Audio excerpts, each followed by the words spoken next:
The notice of sale sign looked small against the ash. Just a single sheet of paper nailed to a post at the edge of what used to be our barn, flapping in the morning breeze like it didn't know it was announcing the end of something sacred. Whitaker property transfer pending. Seller, Silas Hart. Terms, private sale. Details at Hart Ranch office. I stood on the far side of the hollow, cloak pulled tight, hat low, trying not to breathe in the old smoke that still clung to the ground. Colt stood beside me, jaw tight, eyes on the sign. He wasted no time, I said quietly. He never does, Colt replied. You give a man like Hart an inch of ash, he thinks it's a blank page. The wind tugged at the paper. If he signs those papers, I whispered, my family's land stops being ours. On the ledger, at least. Colt glanced at me. Then we don't let him sign, he said. That simple? I asked. No, he said, not even close. But we've got one thing he doesn't. What's that? I asked. Time running out on his story, he said. And a judge rolling into town who's about to hear yours. The judge came earlier than Kate expected. A dust-covered carriage rolled into Willow Creek just after noon, stopping in front of the sheriff's office. The driver looked tired. The man who stepped out looked worse, middle-aged, road-weary, adjusting his spectacles as if the town was too bright. Cade watched from his window. So much for 3 weeks, he muttered. That circuit road must have treated him kind. He sent word up to Marla's storeroom. By the time Colt and I slipped down the back stairs and around the alley, Cade was already greeting the judge on the street, hand extended, voice polite. Just in time, Your Honor, he was saying. We've had a run of interesting events. The judge blinked. The barn fire? He asked. I heard talk at the last town. Tragic business. Mr. Hart's wife, was it? My stomach twisted. Depends which ledger you read, Cade said quietly. I was hoping to talk to you before Hart does. In private. The judge studied him for a moment. I've known you a long time, Sheriff Walker, he said. You don't usually ask for private meetings unless someone's been shot. No one's shooting, Cade said. Not yet. But there's something else going on out here. Land, accidents, a commitment petition that doesn't match what I've seen with my own eyes. The judge's brows rose. You referring to the file Mr. Hart sent ahead? He asked. About his fragile bride? Cade's jaw tightened. That's the one, he said. There's more to that story, and she's alive to tell it. The judge looked sharply toward the calf, the church, the street, anywhere he might see a ghost. Cade's gaze slid briefly past him, to me. He didn't wave, he didn't nod, but the message in his eyes was clear. It's time. We met in the back room of the sheriff's office, me, Colt, Cade, and Judge Harlan, and for the second time that week, I sat in that chair and said my own name out loud as if it belonged to me again. Rose Whitaker Hart, the judge repeated, looking from my face to the petition in his hand and back. Presumed dead in a barn fire. And very much not so. No, sir, I said, palms flat on my knees to keep them from shaking. Very much not so. He adjusted his glasses. These are serious accusations, he said, tapping the pages Cade had laid on the desk. Coercion, falsified boundaries, negligence at best on those so-called accidents. They're not accusations, Cade said steadily. They're statements. Mine, hers, the Hansons' letter, the artifacts from the creek. He nodded toward the bundle on the desk, Luke's buckle, the chain, the Hansons' warning note. If you'd shown up yesterday, Cade added, you'd have heard Hart telling the town he'd forgiven his fragile wife for burning to death and that Luke Mercer was a sad example of bad luck. Today, you get to hear the other side. The judge looked at me.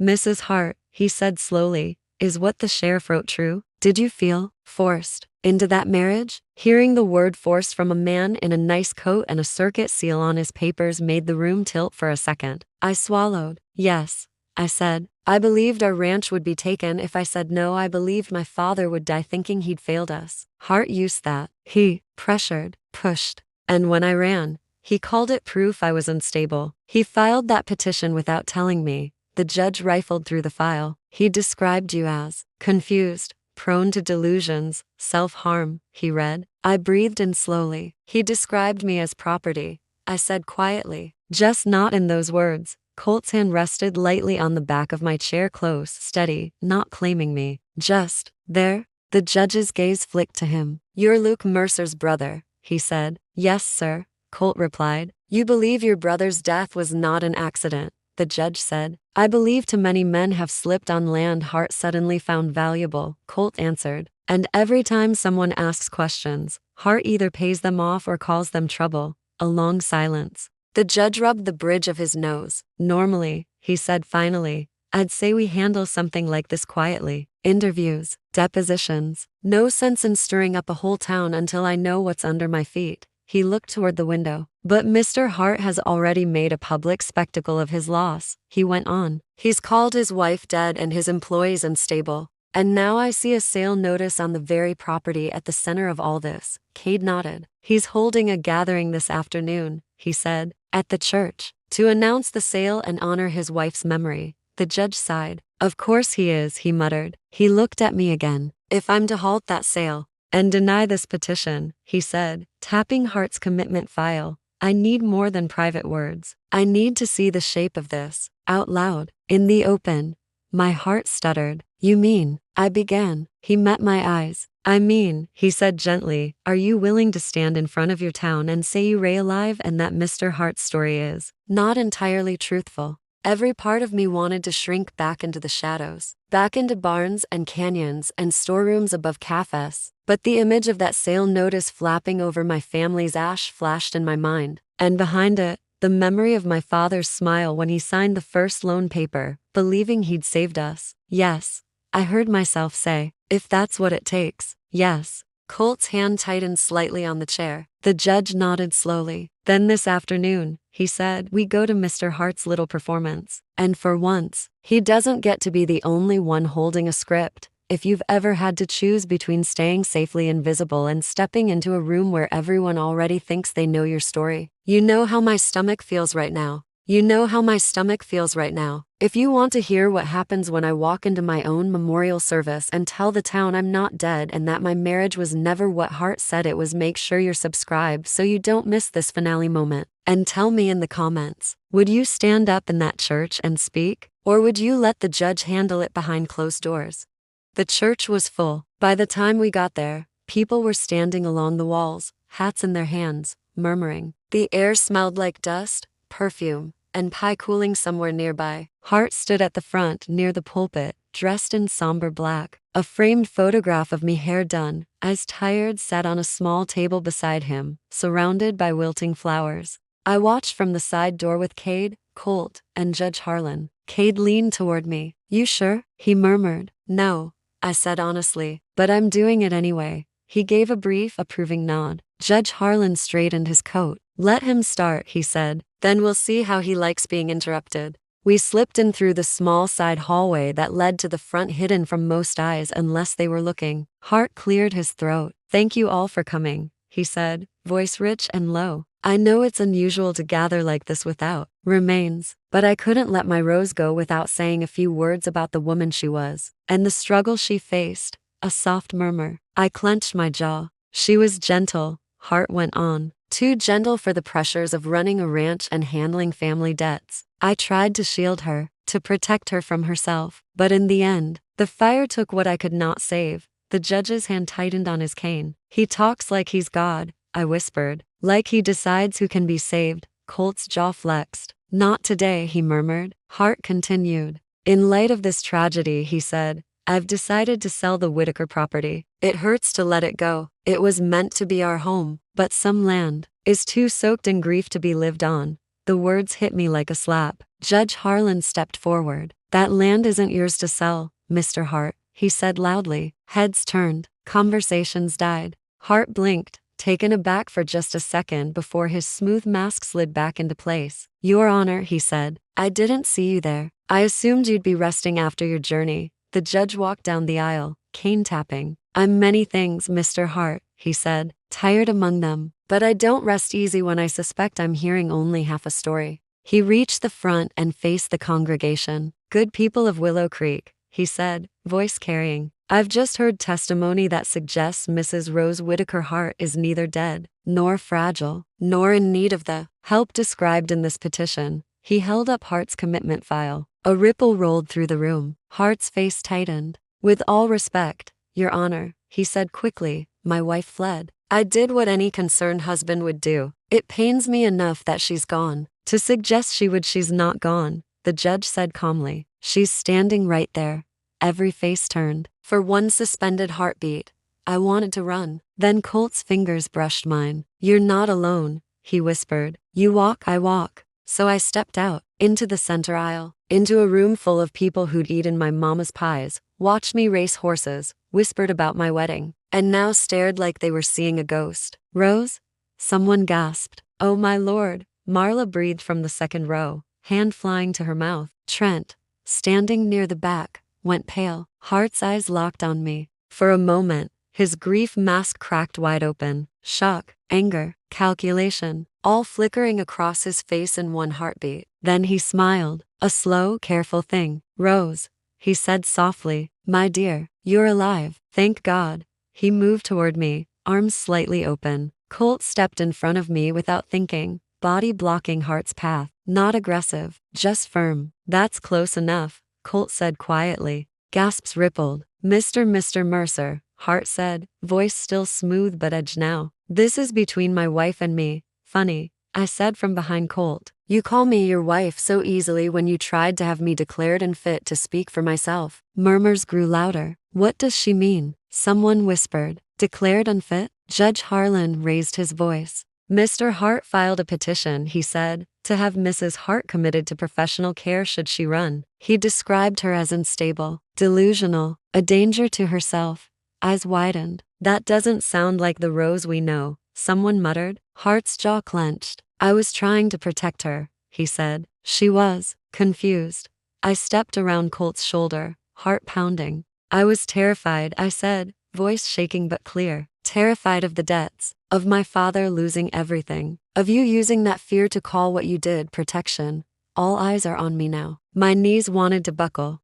I took a breath. When I said yes to marrying you, I went on, it didn't feel like a choice. It felt like ransom, me for the ranch. You told my father the notes would be forgiven. You told me I was lucky you'd take us on. Hart spread his hands. I extended kindness, he said. A man is allowed to talk plainly to his betrothed. What about telling your men I was damaged goods and a good deal for land you wanted? I asked quietly. Was that plain talk too? A hush fell. Someone near the back, Elsie Miller, sucked in a sharp breath. I heard something like that, she whispered to her neighbor. In the calf. I thought Mr. Hart, Judge Harlan cut in. Is that an accurate way to describe how you spoke of your bride? Hart's smile thinned. I may have vented in private moments, he said. A man under stress says things he doesn't mean. And do you not mean these? The judge asked, holding up the petition again. Delusional, unfit, prone to irrational flight. Hart opened his mouth, closed it. The Hansons stood at the back. Mrs. Hanson stepped forward. And did you all mean this? She called, voice steady. She held up Gabe's letter. Cade took it from her and walked it to the front, handing it to the judge. Judge Harlan scanned the lines. Continued employment is contingent on full compliance, he read. Discretion regarding internal matters. Any talk of unsafe ridges or stolen fence lines will be grounds for termination and forfeiture. Interesting. He looked at Hart. This went to Gabe Hanson 2 days before he died on your land, the judge said. Now we have his parents saying he raised concerns about safety and boundaries. Hart's face was taut. Gabe was a troubled boy, he said. He drank. He embellished. I was trying to correct. And Luke Mercer? Cade cut in. Was he troubled too, or just inconvenient? A low rumble spread through the room. Colt's jaw clenched. Judge Harlan's voice stayed calm. I see a pattern here, Mr. Hart, he said. Men raising questions about your land practices. Wives and workers described as unstable when they resist. Accidents that conveniently remove those concerns. Hart's mask slipped another inch. Are you accusing me of murder? He snapped. A hush. I'm saying, the judge replied evenly, that until I am satisfied there is no foul play, you will not sell the Whitaker property, and your petition to have Mrs. Hart committed is hereby denied. A collective inhale. Hart's hands curled into fists. You can't, he began. I can, the judge said, and I have. You may file for a civil divorce if you wish to do so, but you'll do it without claiming your wife is incapable of speech. She seems perfectly capable to me. He turned to me. Mrs. Hart, he said, in front of everyone, you are free to remain in this valley or leave it. Your husband has no legal standing to have you confined, something in my chest loosened. Like a rope I hadn't realized was still tight had finally been cut. Hart stared at me. For the first time, there was no softness in his eyes, just cold calculation. If you stay here, he said quietly, for my ears but loud enough for others to catch, you'll make things difficult. For yourself, for anyone who ties themselves to you. Colt stepped a little closer. Good thing she's not standing here alone then, he said. Marla spoke up from the second row. She's not, she said. Not anymore. Elsie Miller lifted her chin. Not by a long shot, she added. Mr. Hansen's voice carried from the back. You can't keep calling it bad luck when the same man's name is on every check, he said. Voices rose. Not angry, not yet, but questioning. For the first time, Hart wasn't the only one shaping the story. Judge Harlan raised a hand. We're not holding a trial today, he said, but I am ordering a formal inquiry into these accidents. Any man or woman with information will speak to the sheriff. He closed the file. In the meantime, he added, the Whitaker property remains in Mrs. Whitaker's family. No sale, no transfer, no more fires. Hart's mouth thinned. This is far from over, he said. You're right, I said quietly, but for once, I get to decide how my part goes. The crowd broke apart slowly, like ice melting. People clustered in small groups, murmuring. Some glanced at me with open curiosity, some with sympathy, a few with doubt. That was all right. For once, I wasn't going to spend my life trying to make everyone believe the same thing. Cade and the judge moved toward the office to start the long work of questions and records. Marla pulled me into a fierce hug. You were shaking, she said into my shoulder, but you didn't crack. I'm proud of you, girl. Thought my knees might give, I admitted. That's why God gave us friends and cowboys to lean on, she said, winking at Colt. He ducked his head, ears pink. The Hansens came to stand with us for a moment. We're here when you need us, Mrs. Hansen said. You gave us back our boy today. Not his body, but the truth about him. That matters. It does, Mr. Hansen agreed. Now go see your land. The part that's still standing. They left. Eventually, the church emptied. The noise faded. Only then did Colt touch my elbow. Come on, he said softly. I want to show you something. We rode out to the hollow in the late afternoon, shadows long, air cooler. The sale notice was still nailed to the post. Colt walked over, yanked it down, and handed it to me. Souvenir? He asked. I stared at the words for a moment. Then I folded the paper in half, then in half again, then tore it down the middle. The pieces fluttered to the ground. That felt good, I said. Thought it might, he murmured. We walked among the char. The barn's skeleton was just blackened beams now, some already starting to crumble. Where the loft had been, sunlight poured through, turning dust into tiny glittering flecks. This place feels different today, I said quietly. How so? He asked. Before, it just felt ruined, I said, like something Hart destroyed just to prove he could. Now it feels like a field that's waiting. For what? He asked. For whatever comes next, I said. We ended up near the old foundation stones, sitting on one that had stayed solid. For a while, we just watched the light shift. I need to say something, Colt said finally. Is it about the way you jump in front of me whenever Hart takes a step? I asked softly. Because I've noticed. He huffed a short, surprised laugh. That too, he said, but mostly about where I fit. Now that you're not just the bride on the run anymore. I looked at him. He stared down at his hands. You've got your name back on paper, he said. Judge told you you're free. The town's seen you stand. You could go anywhere now. Back east. Another valley. Someplace with less ghosts. Is that what you want? I asked quietly. He shook his head immediately. No, he said. But I don't want to be another man you feel tied to because of land or fear. I don't want to be something you cling to while the ground's still shaking just because I happen to be standing close. My chest tightened. Colt, I said. Look at me. He did. Eyes open. When I ran from Hart, I said, I wasn't thinking. I was just surviving. When I found your cabin, I thought you were a problem. Then I thought you were a shelter. Then I realized you were neither. You were a person. A stubborn, quiet, infuriatingly steady person. One corner of his mouth twitched. Thanks, he said. I think you pulled me out of a fire. I went on, off a cliff, away from a life that would have swallowed me whole. But you also sat with me on ridges. Let me talk about my father without trying to fix it. Let me make my own choices, even when they scare you. I took a breath. I don't want to leave this valley, I said. It's home, even with all the ash. And I don't want to stand on it alone. I reached out, fingers brushing his. I'm not choosing you because I'm scared, I said softly. I'm choosing you because when I think about fences and kitchens and winters and the rest of whatever this life is, I see you in all of it. He swallowed hard. Careful, Rose, he murmured. You're starting to sound like a woman planning a future. I am, I said. And you're in it, if you want to be. He let out a slow breath. Yeah, he said. Yeah, I do. He reached up and cupped my face gently. No rush, no claim, just that same steady warmth he'd always given me when I was shaking. Last time I kissed you, we were halfway to falling off a ridge, he said with a small smile. This feels better. It does, I agreed. He leaned in. The kiss was soft. Sure, no fire roaring around us, no hoofbeats chasing, just the creak of old boards cooling in the late sun, the distant sound of a hawk, and the quiet thump of my own heart settling into something that felt like home. When he pulled back, he rested his forehead against mine. You feel like the only place I can breathe, he murmured. You feel like the only place I'm not running, I whispered. We sat like that for a while, the burned barn around us and the open sky above. And for the first time since this all started, I didn't feel like my life was something Hart could set on fire with a single decision. It felt like something I'd stepped back into on purpose.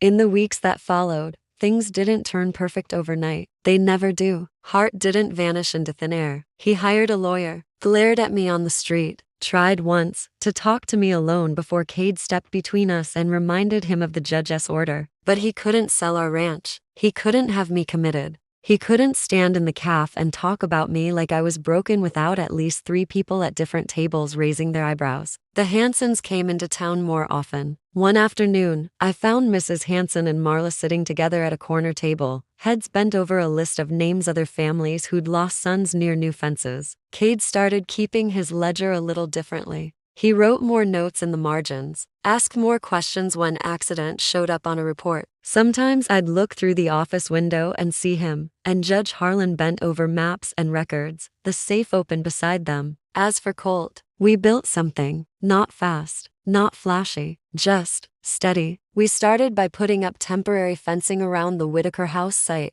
marking what was still ours. Cade helped us file the paperwork to nullify Hart's claim on the land. Some evenings, Colt and I would stand where the front step used to be, looking out at the fields. We could put the kitchen window there, I'd say, so I can see who's coming up the road, and a hitching post here, he'd add, so I know where to tie up when you call me in for supper. You think I'm cooking every night just because I survived a barn fire? I'd tease. He'd chuckle. Fine, he'd say. We'll take turns. One Saturday, we invited Marla and the Hansons out with a few other brave souls to help clear the last of the char. We worked side by side, hauling burned boards, stacking stone. At one point, Cade leaned on a shovel, looking at the rising pile of debris. You know, he said, if you build a new barn out here, I am going to have to start charging you for all the times I come out just to sit in it and enjoy the quiet. Charge us in pie, Marla said. I'll keep your plate full. We laughed. It felt good, real, not like a story Hart had written for us, like one we were writing ourselves. One evening, as autumn hinted at the edges of the wind, Colt and I sat on the new front step, a makeshift plank laid across to stones. The house wasn't built yet. We had walls marked in chalk and ideas sketched on scraps of paper, but the ground was ours, safe, for now. I was thinking, he said, arm around my shoulders, fingers tracing absent circles on my sleeve. When the judge comes back through after his inquiry, he might want to talk to you again. I'll talk, I said. My voice works just fine. He smiled. If Hart ends up facing charges, he went on, this valley's going to change. Men like him don't go down quietly. I know, I said. But I'm not that girl in the back of the church anymore, staring at a door and wondering if I'm allowed to run through it. No, he agreed. You're the woman who walked back in. I leaned my head against his shoulder. We got one season, I murmured. From runaway bride to this, to a woman who owns her name again, he said. And a cowboy who finally let himself want something besides revenge. I smiled. Think there's more story after this? I asked. Or is this where the trail ends? He looked out at the fields, the ridges, the creek beyond. I think this is just the part where we stop running, he said, and start building. He kissed my temple. Whatever comes next, he added, we face it from here, together. I looked at the horizon, at the faint line of the canyon where his cabin used to stand, at the spot where the barn had burned, and where, one day, another might rise, built not out of obligation and fear, but out of the quiet, steady work of two people who chose each other. I like the sound of that, I said. The wind shifted, brought with it the distant sound of voices and town laughter, a hammer somewhere, the murmur of a life that was still going, still worth fighting for. For the first time, I didn't feel like a bride on the run. I felt like a woman standing on her own ground, with a man beside her who'd promised to stay as long as I wanted him there. And I wanted him there, very much. When I tore my veil and rode into the dark, I thought running was the bravest thing I'd ever do. Turned out, coming back was braver. Standing in front of the whole town and saying, I'm alive. My marriage was a lie, and I'm not crazy for seeing what I see, felt like pulling my own heart out and laying it on the table. But now, my name is in the sheriff's safe, in the judge's papers, and on this land in my own words, not in Hart's handwriting. And the man who once just felt like a stranger in a canyon feels like home. If you walk through this whole season with me, from the runaway at the altar, to the canyon, to the barn fire and the ridge, to that church where I told the truth, thank you. If you want another season with Colt and me, new threats, new mysteries, the slow work of turning this burned out place into a real home, make sure you subscribe so you don't miss what comes next. And tell me in the comments.